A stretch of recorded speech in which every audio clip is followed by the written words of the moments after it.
Welcome to Drive the Daf. Clear, structured explanation of the daily Daf in 20 minutes. You can even follow in the car. Eruvin Daf Pei Vav begins in the middle of a bit of a Gadata about rich people, and then the Gemara gives two halachos about when you maintain rights to a certain shed that you've rented out to somebody else. Then we have two Mishnayos in quick succession. The first Mishnah talks about somebody who leaves his house for Shabbos. When does he still have rights in the Chutzner? Gemara gives a halacha, and then right away there's another Mishnah which begins the lengthy topic of a well, which is shared by two courtyards. When are they each allowed to use it? What kind of wall do you need in the well, the bottom of the well, above the well? How do you divide up the well so that it can be used? And this launches us into the concept of mechita tuluya, a wall which is suspended in the air. It doesn't reach all the way to the ground in the area that you need it to.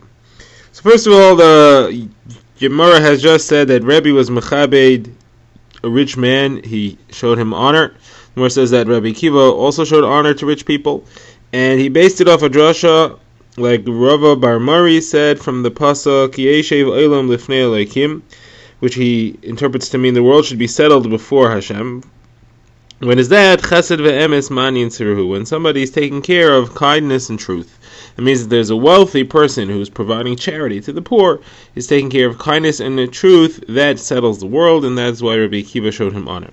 Now we had seen previously, before this, that there's a halacha that if you own a few sheds or storehouses in your yard and you rent them out for somebody to live in, so that person has to make an Erev Chatzeres unless you still maintain certain rights to it. In which case you could make the Erev Chatzeres for that structure. He doesn't have to make one. The Gemara wants to know what kind of object stored in these sheds would work to mean that the owner maintains rights there. So Rabbi Bar Chana says it could be any tool, any device, even the peg that holds the plow blade onto the shaft. Nachman says in the name of Beis Shmuel that it has to be something which is muktzah on Shabbos. If it's not muktzah on Shabbos, then the resident could just throw it out, and then you don't really have rights to it. It's got to be something muktzah, and we learn as well in a brisa. The brisa says it's got to be something which is muktzah, like tevel fruits or big pieces of metal. These things cannot be moved on Shabbos. We now begin the next Mishnah, which discusses what happens if somebody's not actually present in his house for Shabbos. Does he still maintain rights and therefore have to join an Erev Chatzeres or have to do Scheiros Rishus if he's a goy? So the Mishnah quotes four opinions. First opinion is Rabbi Meir, who says yes, even though he's not present, he's still considered to have full rights, whether he's a Jew or a goy. It's a problem. You have to either have an Erev Chatzeres or you have to do Scheiros Rishus on him. Rabbi Yehuda says no, if he's not present, he doesn't count at all, and therefore you don't need anything. Rabbi Yossi says depends. A Jew could arrive. A Jew cannot arrive on Shabbos. He can't travel here if he's outside the city, and therefore he's not considered to be here. A guy could show up, and anybody who could show up is a problem, and therefore you have to do Scheiros Rishus. Now, the fourth opinion here is Rabbi Shimon, who says that as long as he's not living there, even if he's still able to come, even if he's right down the block, he's staying by the daughter's house right down the street, still once he's not home he's considered to be removed and he's not interested. He is mentally detached himself from this, and therefore he's not interested anymore, and he does not have to join the Erev Chatzeres or do Scheiros Rishus or whatever it is. Says Rav, the Gemara, Allah is like Reb Shimon, but that's only if he's staying by his daughter. If staying by his son, he may still show up, and he hasn't mentally disengaged himself from his house for Shabbos. What's the reason? You're staying by your daughter, so you get along with your own kid, and your son-in-law you can get along with also. But if you're staying by your son's house, so you get along with your son, but your daughter-in-law you might not get along with so fast. Like people say, if a dog barks at you, you can stay in the house because you'll figure it out. However, if a female dog barks at you, you better get out. So this guy might get into a fight with his daughter-in-law if he's staying by his son, and therefore he may find himself back home very quickly. Okay, we now begin the next Mishnah, and this is a complex case. This discusses what happens when you have a well that is shared between two courtyards. It means you have two chatzeros that are neighboring each other. There's a wall that divides them. Everything's fine. They don't need to make an Erev Chatzeres between them because they don't overlap. But there is a well which runs under the wall between the two chatzeres. It's half in one chatzer, half in the other chatzer, and the wall between the chatzeres runs right over the top of the well. So the problem is that the water swishes back and forth from one side of the well to the other side of the well, and therefore it's all mixed together. You have water from the other person's chutzner, water that started Shabbos in the other chutzner, coming over to this chutzner. Additionally, there's a problem that if you put a pail in the water and you draw, your pail is going to end up floating to the other side of the wall, and you'll be pulling your pail out of that person's chutzner. So we have some problems here. So we need some kind of wall to divide the well in half and mark it off. So the Mishnah discusses what type of wall do you need. So we're going to have 3 opinions, and one of which says that there's a machlokes, so it really comes out 4 opinions. So the simplest opinion is the last one, and that's Rabbi Yehuda. He says you don't need anything. The wall that runs over the top of the well, that's enough. Next you have the opinion of the Tanakama. The Tanakama says you do need a wall in the well, at least 10 tefachim high, but it doesn't matter where in the well it is. Could be in the water, could be in the airspace above the well, could be in the lip. It's fine. You need a divider 10 tefachim high, and it has to be within the well itself. It can't be the wall running over the top of the well, but it doesn't matter where. Now, Shimon ben Gamliel says this 10 tefach wall that the Tanakama mentioned is actually a machlokes where it's supposed to be. The machlokes Beis Shammai and Beis Hillel. According to Beis Shammai, it's supposed to be in the bottom. According to Beis Hillel, it's supposed to be in the top. Now, the Gemara is going to clarify for us what do we mean by the bottom and what do we mean by the top, but at least we have that Rav Shimon ben Gamliel says, unlike the Tanakama says it could be anywhere, he says it's a machlokes where it could be, it has to be one specific spot, and that's a machlokes. Beis Shammai says in the bottom of the well, and Beis Hillel says in the top of the well. So now where exactly is it supposed to be? So the Gemara discusses 2 zones. The Gemara discusses the part of the well that's filled with water and the airspace from above the water level to the top of the rim of the well itself. So we'll call it the water and we'll call it the airspace. Gemara has 2 opinions. According to Rav Huna, machlokes between Beis Hillel and Beis Shammai is within the airspace. Beis Shammai says it has to be in the bottom of the airspace, doesn't have to touch the water, but should go down near the water. And Beis Hillel says it should be in the top of the airspace, all the way up almost until the rim of the well itself. So according to Rav Huna, nobody says it has to be in the water. It's all above the water. It's a question of heker. And machlokes says this has to be the bottom or the top. Now, according to Rav Huna, that's that. According to Rav Yehuda, it's different. According to Rav Yehuda, Beis Shammai shita that it has to be the bottom means it has to be at the bottom of the well all the way down under the water down to the floor of the well. It has to be the bottom 10 tefachim have to be filled by this wall. That's what we call the bottom. According to Beis Hillel, when we say it has to be on top, it means above the water line, but just above the water line. Meaning the same as what Beis Shammai held according to Rav Huna. Yeah, so lefi him, everybody agrees it has to be in the bottom half of whatever zone it's in, the bottom 10 tvachim of whatever zone it's in. According to Beis Shammai, it has to be in the bottom of the well, in the bottom of the water. And according to Beis Hillel, it has to be in the bottom of the air, which is above the water.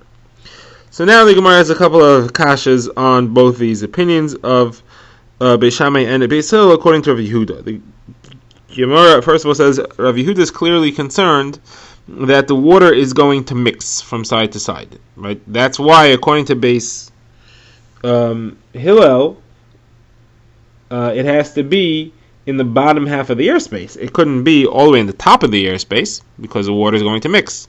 And according to Beis Shammai, it has to be in the water because the water will mix otherwise. But the question is, on both of these, the water is going to mix anyway. If it's only the bottom 10 tvachim of the water, as in Beis Shammai's understanding, according to Rav Yehuda, it's going to mix above the wall. And if it's in the top, in the airspace, the water will still mix below it.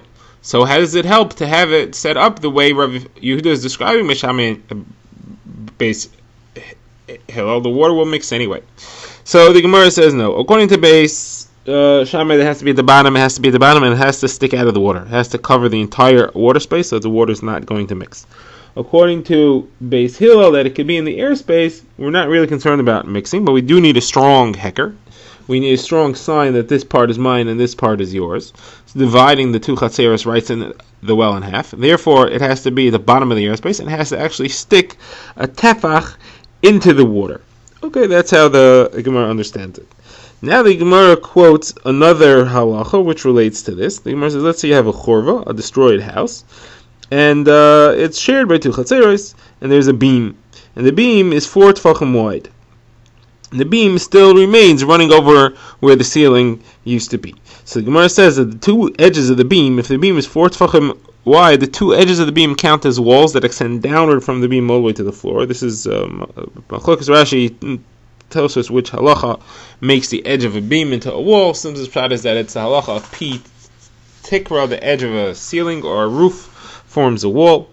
So since the beam itself is 4 tefachim wide, so there's a complete rishus underneath it. Both edges of the beam form a wall, and between those two edges, there's 4 tefachim at least.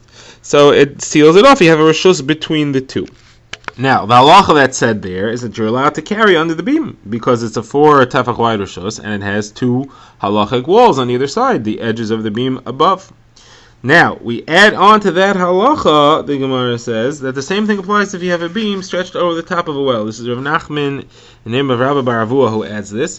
If you have the beam laid across the well, so the edges of the beam form a wall, and that divides up the well into 2 halves, and each person from each chutzner can draw up until the edge of beam nearest him. So Gemara says, well, hold on a second, but the bucket's going to float across the well to the other side, under the beam. How does it help you that you have a beam across it? It's not going to stop you from drawing the bucket. Gemara says, no, Chazal have a rule that a bucket never floats more than 4 tefachim from where you want it to go, and therefore if the beam is 4 tefachim wide, it's not going to get to the other side, to the other chutzner. Gemara says, okay, but what about the water? The water is mixing underneath it, and you're drawing the water from the other side. So Gemara says, you're right. So the reason for this beam is a different halacha. It's a special kula, which we've seen before. We saw Masechta Shabbos and in Eruvin a few times. Chazal said, well, as far as drawing water, you're allowed to extend walls downwards. Normally, walls have to be within 3 tefachim of the ground and can extend upwards, even if they don't exist. Halachically, we can view them as extending upwards. However, to extend a wall downwards is a special kula made for water drawing, and therefore we allow these edges of this beam to halachically extend downwards. Even though the water mixes, we still view it as if it's separated because you have a special kula that Chazal made over here. Now, we show that this is only a water halacha. Like we have a quote of Rav Tavla in the name of Rav. He asked him, can you use a hanging wall that doesn't reach the floor for a churva to divide it up? And he said, no, it's a special halacha for water. The Gemara now moves on to discuss the opinion of Rabbi Yehuda in the Mishnah, not to be confused with the Amir Rabbi Yehuda who was explaining Beis Shammai against Rav Huna. This is Rabbi Yehuda, the opinion in the Mishnah, that said that the wall of the chutzner that passes over the well, that's enough to divide the well in half. So Gemara says, interestingly, Rabbi Yehuda must hold that a hanging wall, a wall that doesn't reach the ground, is good halachically, even not in relation to water. Why? Because this wall is the wall of a chutzner, and it's got to be a valid wall without the fact that there's water there in order for it to function, to divide the well in half as well.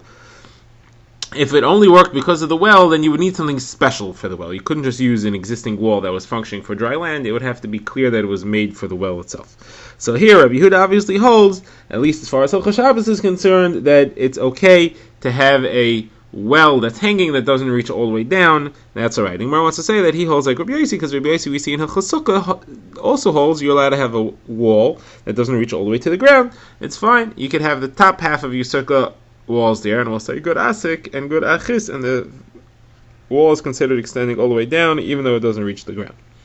So Gemara says, not necessarily. Rabbi Yehuda and Rabbi Yossi do not necessarily agree with each other. Rabbi Yehuda says it in Hilchos Shabbos, would not say in Hilchos Sukkah, because here we're talking about a derabanan. Hilchos Sukkah is a deraisa. And Rabbi Yossi said in Hilchos Shabbos, Rabbi Yossi said in Hilchos Sukkah, that's because a sukkah is an asay. At worst, you're violating a mitzvah asay of making a sukkah. But in a lois asay, in Hilchos Shabbos, where the Torah tells you not to do it, even though it's only derabanan, but it's a lois asay, Rabbi Yehuda, Rav Yossi would not say this kula of using hanging walls in a lois asay as well. So now the Gemara says, what do you mean? You mean to tell me that Rabbi Yossi wouldn't say that you could use a hanging wall for Hilchos Shabbos? But there was a story that happened in Tzipori, where they used hanging a wall. The Gemara says the story was that they realized that they didn't have a Sefer Torah in shul, and they went and they made walls out of curtains. They made a corridor out of curtains stretching from the house that the Torah was in all the way to the shul. They brought the Torah, carrying based on the walls made from curtains, which did not reach to within 3 tefachim of the floor. And then they were able to lane in the shul. Now, Rabbi Yossi was the Rav in Tzipori, so obviously he does hold that you're allowed to use walls that don't reach the floor, even Hilchos Shabbos. So the Gemara says, no, this story happened after Rabbi Yossi had passed away, and it was Rabbi Shmuel, his son, who gave the psak, but Rabbi Yossi himself wouldn't hold it weight. Now, the Gemara asks here, hold on a second, how could they build walls on Shabbos? Even though it was only hanging curtains on poles, we know you're not allowed to put up a halachically significant wall on Shabbos. It's an Isser of oil.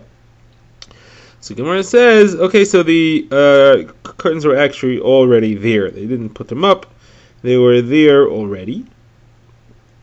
Now, the Gemara says that Rabbi says, Rabbi Yehuda and Rav Chananya ben Akavia both said the same halacha, that you can use walls over a well.